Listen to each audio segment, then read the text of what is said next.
एक गणेश की मम्मी।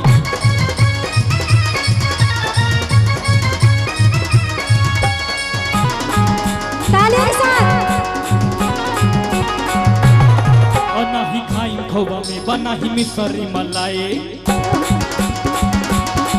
ना ही खाई खोबा में बना ही मिसरी मलाई, ना ही खाई खोबा में बना ही मिसरी मलाई, ना ही खाई खोबा में बना ही मिसरी मलाई। ओले बानी हद पीस के लिया भांग पिसवाना है ना पार्वती मैया से, पिसवाना है सभी भक्तों को, हाथ को खड़े कर दे, प्रेम से बोलेंगे शंकर भगवान की। और कहना है मैया से, ए गणेश के मम्मी, ए गणेश के मम्मी, अब सबावर भांगिया दाना। ए गणेश के मम्मी, अब सबावर भांगिया दाना। रावण भंगिया बढ़ेर पिसत पिसत होला दे। रावण भंगिया बढ़ेर पिसत पिसत होला दे। रावण भंगिया बढ़ेर पिसत पिसत होला दे। दुख होला बाकी दुख वसहाइना। ई गणेश के चाचा, बोला ई गणेश के चाचा हमसे ई भांग पिसाई। ई गणेश के पापा हमसे ई भांग पिसाई ना।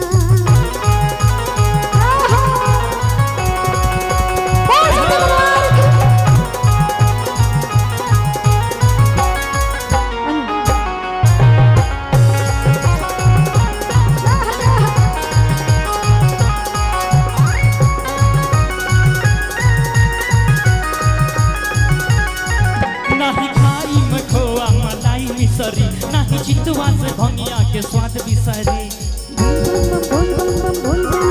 नाही खाई में खोआ मलाई मिसरी, नाही चितवा से भंगिया के स्वाद बिसरी।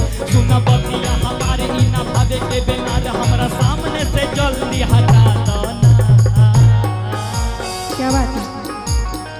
ए गणेश के मम्मी, का ए गणेश के मम्मी, अब सबावर भांगिया दाना। ए गणेश के मम्मी, अब सबावर भांगिया दाना। रावण भंगिया बढ़ेर पिसत पिसत होला दे। अच्छा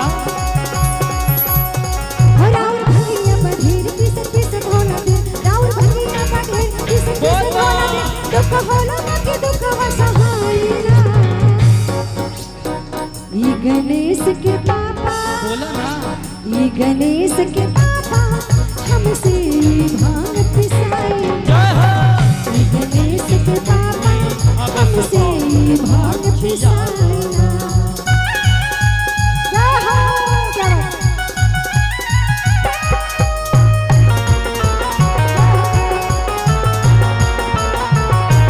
बोला क्या बात है?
देखिए भांग तो नहीं खाएंगे मगर भांग पिसवाना है इनसे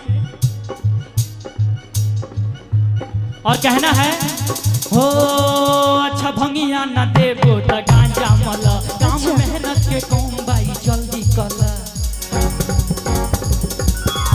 अच्छा भंगिया न देबो त गांजा मल काम मेहनत के कौन बाई जल्दी कर हो जा कहां बतियम लेके अब मारी तुम बस 4 चिलम धई के धमाता ना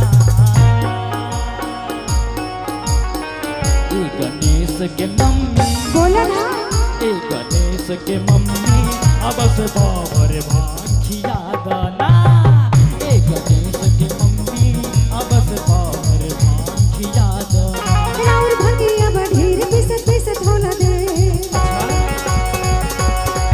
राउर भंगिया बढ़ेर पिसत होला दे राउर भंगिया बढ़ेर पिसत होला दे दुख होला वक्त दुख वसहाई ना ई गणेश के पापा बोला ना ई गणेश के पापा हमसे भांग पिसाई ना ई गणेश के पापा हमसे भांग पिसाई ना ई गणेश के मम्मी बस बाबर भांखिया दाना बस बाबर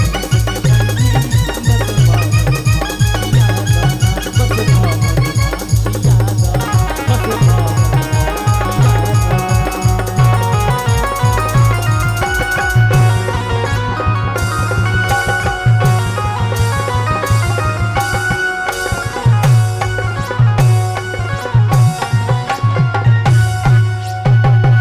बोले सच्चे दरबार की बोले शंकर भगवान की। आइए एक और भजन सुनाते हैं।